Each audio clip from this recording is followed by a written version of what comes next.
से दक्षिण मुंबई में दो नाम जनता के बीच में हर घर घर पहुंच रहा है। वो महायुति से यामिनी जाधव जी और महाविकास आघाड़ी से अरविंद सावंत। तो अगर हम सोचते रहेंगे कि अरविंद सावंत है, यामिनी यशवंत यादव है, ये बहुत कद्दावर नेता है, तो ऐसा सोचते रहेंगे तो कोई तीसरा ट्राई ही नहीं करेगा। और मैं जानता हूँ, पर्सनली जानता हूँ, अगर ये इतने बड़े कद्दावर नेता थे तो चार चार नॉमिनेशन फॉर्म क्यों भरे। यामिनी यादव जी कह रही है दक्षिण मुंबई में कि मैं नहीं, नरेंद्र मोदी जी को देखकर वोट दीजिए। थोड़ा दिमागी इलाज कराना चाहिए नरेंद्र मोदी को, जो बहकी बातें करे। कल ही उन्होंने कहे कि अदानी और अंबानी टेम्पो में नोटों की गोलियां भर भर के राहुल गांधी को पहुंचा रहे, तो कैसी बेबुनियाद बात कह रहे। थोड़ा रेस्ट की जरूरत है नरेंद्र मोदी को। सभी का स्वागत है महाराष्ट्र बंधु पर। मैं हूं अभिषेक। आप सभी को बता दें तो निचले स्थल की जानकारी हम आप सभी को पहुंचाते रहते हैं। दक्षिण मुंबई के इलाके में लोकसभा के लिए 10 से 11 दिन बचे हुए हैं। तो हमारे सामने मोहम्मद नमीन शेख जी है। आप सभी को बता दें तो इनकी पॉलिटिकल पार्टी है एम्स पॉलिटिकल पार्टी। एंड हम आप सभी को बता दें तो लगभग एक साल से मैं इन्हें निचले स्थल पर जनताओं के बीच में विषय उठाते वक्त देखता हूँ। सर, हमको पता चला कि आपने लोकसभा का कैंडिडेट फॉर्म भरा हुआ है दक्षिण मुंबई से, और हम स्पेसिफिकली तो मैं चाह रहा था कि मैं आपसे मिलूं, क्योंकि मैं आपको एक साल से देख रहा था। मुझे आपसे सबसे पहला सवाल ये पूछना है, सर, क्या ऐसा विचार है आपका, या किस लिए आपने इस तरह का डिसीजन लिया कि लोकसभा कैंडिडेट में आपको फॉर्म फिल करके जनता के बीच में आना पड़ा? सबसे पहले तो मैं ये बता दूं अभिषेक के हमारी जो पार्टी है एम पॉलिटिकल पार्टी, ये 2014 में रजिस्टर्ड हुई थी, जिसका रजिस्ट्रेशन नंबर है 56/185/2014/PPS1। Election commission of India new Delhi से हमारी पार्टी रजिस्टर्ड है, और मैं इस पार्टी का मोहम्मद नईम शेख फाउंडर कम नेशनल प्रेसिडेंट हूँ। सिटीज़न के मेरी ये constituency Mumbai south Lok Sabha constituency इतने ज़्यादा प्रॉब्लम है कि जिसे बयान नहीं किया जा सकता। और जो भी नेता आता है, गद्दी पाता है, तो वो अपनी फैमिली का ही सोच में 5 साल बिता देता है।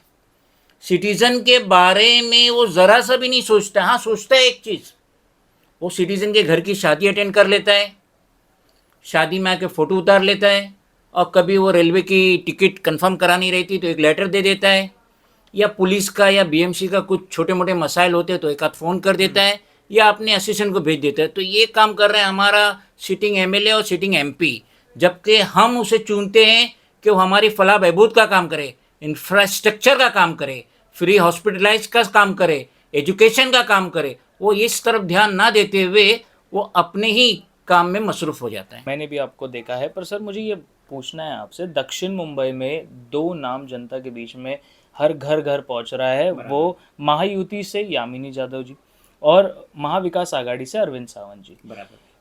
इनके कंपैरेटिवली सर, आप अपने आप को कहाँ देख रहे हो? इनके हजारों संख्या में कार्यकर्ता है, इनके पास पार्टी का जोरदार नाम है, और इनके साथ बड़े बड़े नेता इनके साथ प्रचार करने के लिए लगे पड़े हैं। अभिषेक, अगर एक बात मैं बताऊं, तो अगर हम सोचते रहेंगे कि अरविंद सावंत है, यामिनी यशवंत यादव है, ये बहुत कद्दावर नेता है, तो ऐसा सोचते रहेंगे तो कोई तीसरा ट्राई ही नहीं करेगा।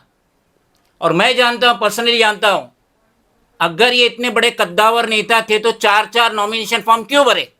इनको तो एक ही भरना चाहिए था।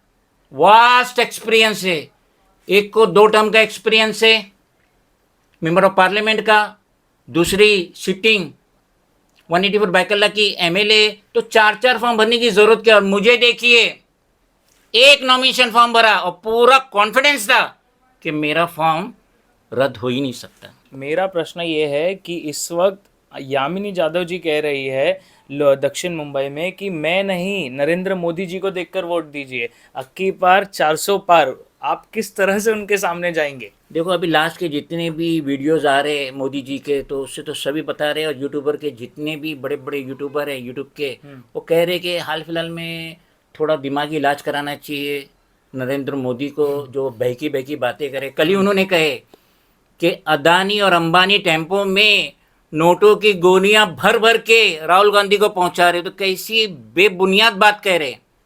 थोड़ा रेस्ट की ज़रूरत है नरेंद्र मोदी को। तो नईम शेख, लास्टली हमारा ये प्रश्न है कि क्या आपके साथ ऐसा कुछ हुआ है कि कोई बड़ा नेता या कोई पॉलिटिकल पार्टी से कोई पावर या फाइनेंशियली इन्फ्लुएंस आपके ऊपर ऐसे दबाव कुछ हुई है? अभिषेक, मैं बताना चाहता हूँ कि मेरा पहला इलेक्शन नहीं है। ओके। 2019 में 184 बाइकल्ला कॉन्स्टिट्यूंसी, यही यामिनी यशवंत यादव के सामने मैं इलेक्शन लड़ा हूँ, और उसी टाइम पे 186 मुंबा देवी अमीन पटेल के सामने मैंने वो इलेक्शन लड़ा। लेकिन उस टाइम मेरी टीम इतनी मजबूत नहीं थी और मैंने इतना प्रचार नहीं किया था, ना ऐसा हैंडबिल वगैरह डिस्ट्रीब्यूट किया था, ना मैंने सोशल मीडिया का सपोर्ट लिया था। तो अब तो मैं सभी कर रहा हूँ और ये सब मुझे जानते हैं। यामिनी भाभी जाने ना जाने, लेकिन यशवंत यादव मुझे बहुत अच्छी तरीके से जानते हैं।